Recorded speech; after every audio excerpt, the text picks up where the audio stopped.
So this morning we are going to go and check the gray water situation and see if our second filtration is actually accomplishing anything. This is all kind of a test in progress. We're trying to capture all the gray water. Since there are several of us in the house, we're trying to capture all the gray water and not dump it into our leach field, overpowering the leach field. So let's take a peek in here and see what the situation is.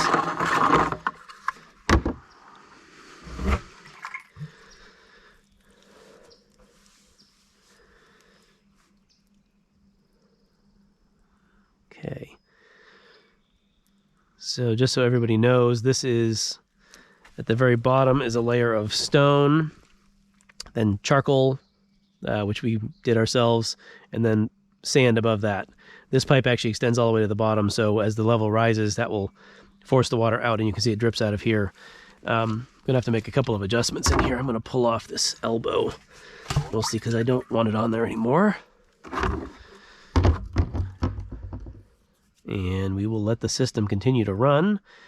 It appears to be doing okay. But we'll just let it go and see what comes out the other end. Obviously, we're trying to capture all the gray water we can. We'll actually use it for our fruit trees at some point going forward. But we don't want to pollute our pond either. So we are using this filtration system so that the water comes out is, relatively speaking, chemical-free. That will capture all the particulates and capture all of the potential mess that we're making when we shower, when we use the sink, we run the dishwasher, the clothes washer. Obviously, something to keep in mind when you're doing this is you want to use environmentally friendly products when you are bathing, washing dishes, washing your clothes. That's an important factor to keep in mind. So we are headed down that road, but since we're kind of in the infancy of this thing, we are still learning as we go. So one of our other challenges here is the internet. Obviously, we're very, very rural, and internet is a challenge. Cell phone service is a challenge. We are kind of in a bowl here, so we don't get a lot of service. So one of our ongoing challenges is trying to get cell phone. I think you could see that. So that's our first attempt at an antenna. We've got another one coming. That one's actually going to go back. It did not work very well. So I'm going to climb up this ladder, and I'm going to put you back on my head.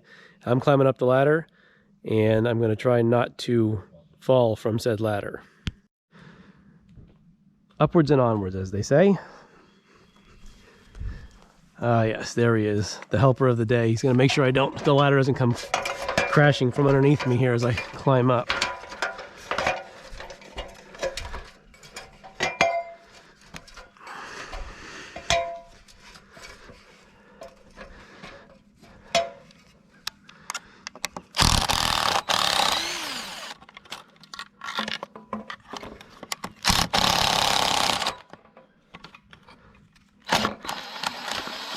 Use that screw.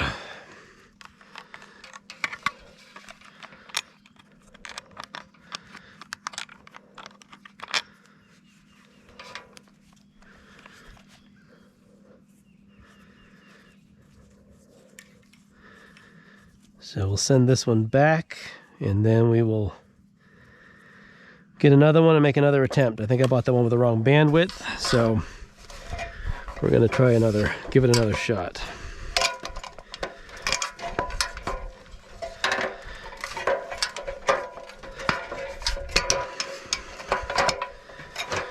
Just so you know, that's one of the guys from the third generation of 3Gen Farms. my progeny. So he's in the third generation of this 3-generation family move. So as you can see over here, we have got a lot of dead growth that we are going to, my wife and I, begin to clean out. It's all over the place here. So we're going to try to get all the dead growth out first so we can kind of get the ground opened up, give green things a chance to grow in there. And eventually we will have to thin some of the living undergrowth, but for the moment we really just want to get the dead out to see what we've got in there. So that is a project that's going to be taking place here in the next few minutes. We're going to set this tripod up and just get to cutting pulling, all that good stuff.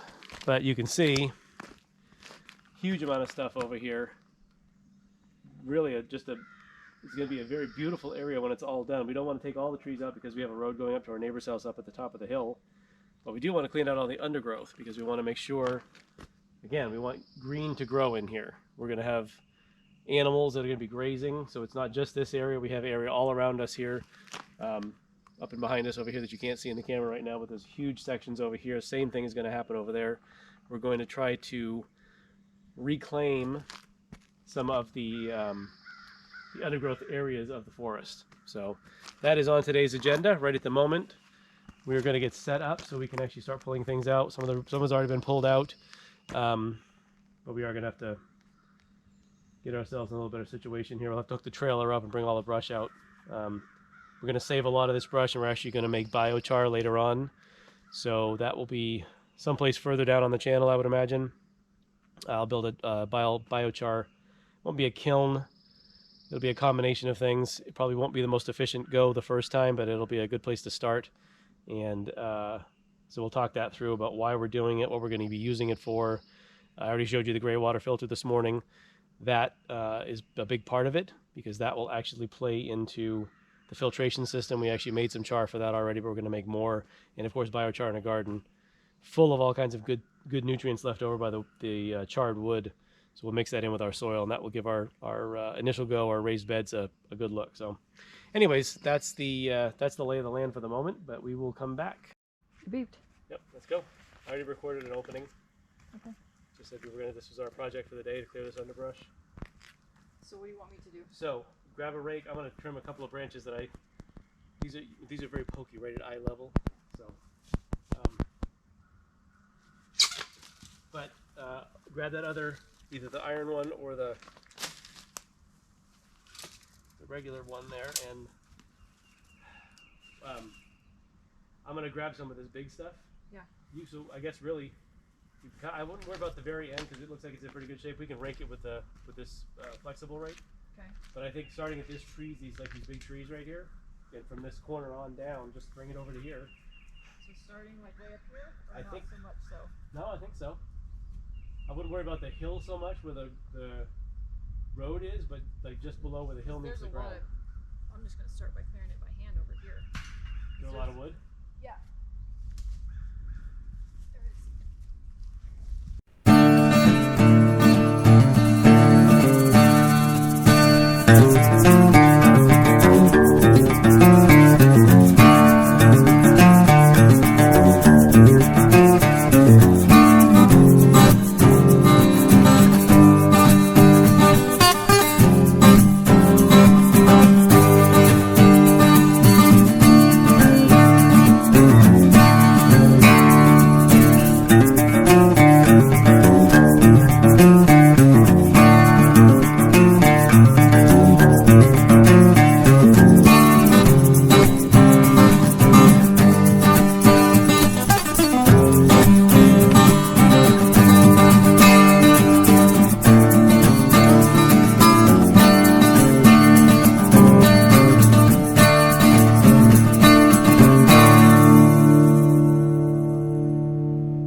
point of reference,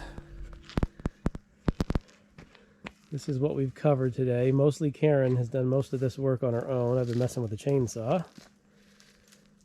But you can see the huge difference in undergrowth and openness that she's created in a very short amount of time.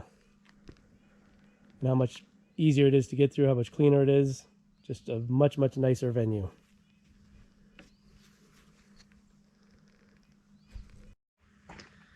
All right, here's our final shot of today.